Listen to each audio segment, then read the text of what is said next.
Hello, students. Good morning. Today we are going to continue our poem Elegy written in a country churchyard. We have read its last 11 stanzas. Now we will move forward to our 12th stanza. I am reading out.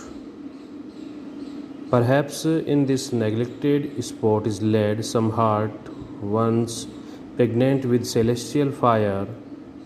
Hands that rod of empire might have swayed or wagged to ecstasy the living lyre. In this stanza, the speaker is reflecting on what type of person might be lying in the unmarked graves in the churchyard. Maybe in the churchyard there lies a person whose heart was once full. Here the word pregnant is used. Pregnant means full of what the speaker calls celestial fire. Since no heart is literally full of fire, here celestial means heavenly or divine. Celestial fire must be a metaphor for passion. Maybe in the church there lies a person whose hands could have ruled an empire, or someone whose hands could have played a lyre so well that the lyre would have become conscious. But as we know, they didn't get that chance and their qualities remain unknown to world. Now we will move our next stanza. But knowledge to their eyes her ample pays, rich with the spoils of time, did never unroll. Chill penury repressed their noble rays and froze the genial current of the soul.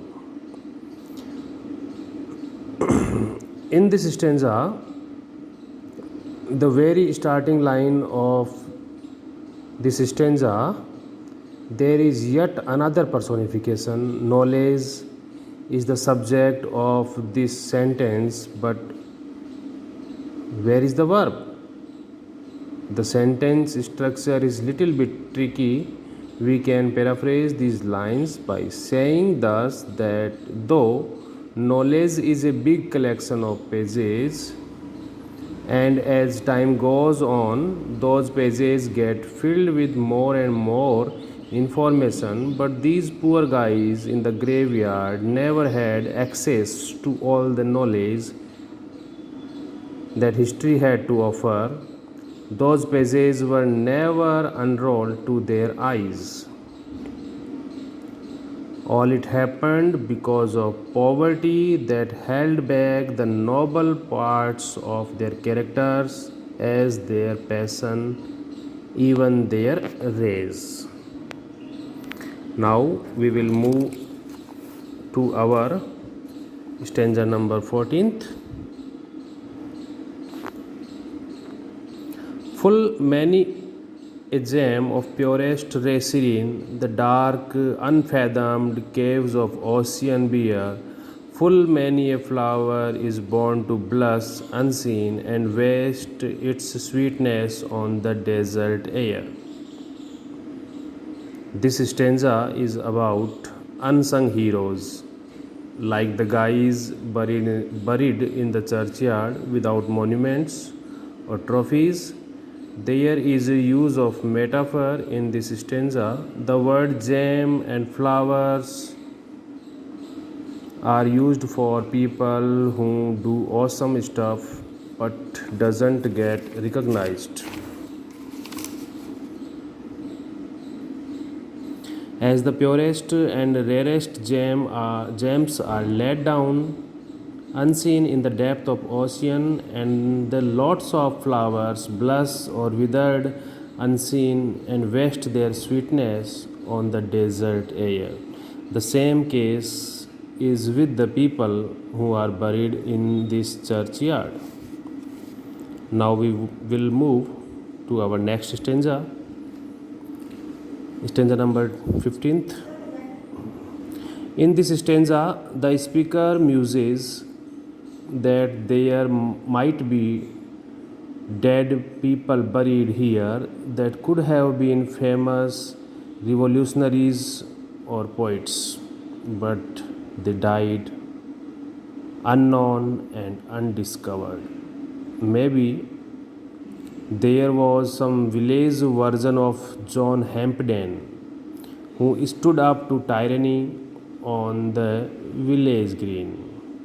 Who was John Hampden? John Hampden was a Puritan politician who opposed the policies of King Charles I. He refused to pay a tax that he thought was unfair.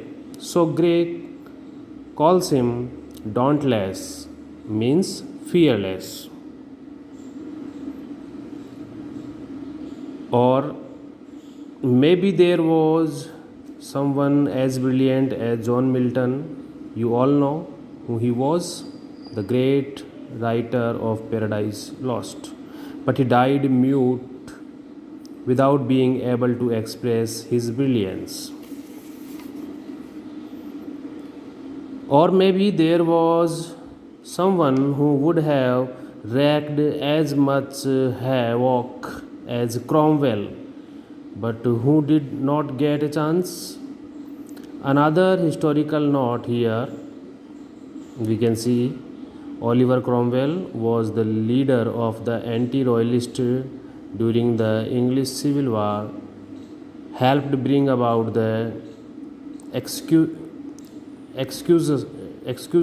of King Charles I, and became head of the short-lived English Commonwealth from 1649 to 1660. Thank you.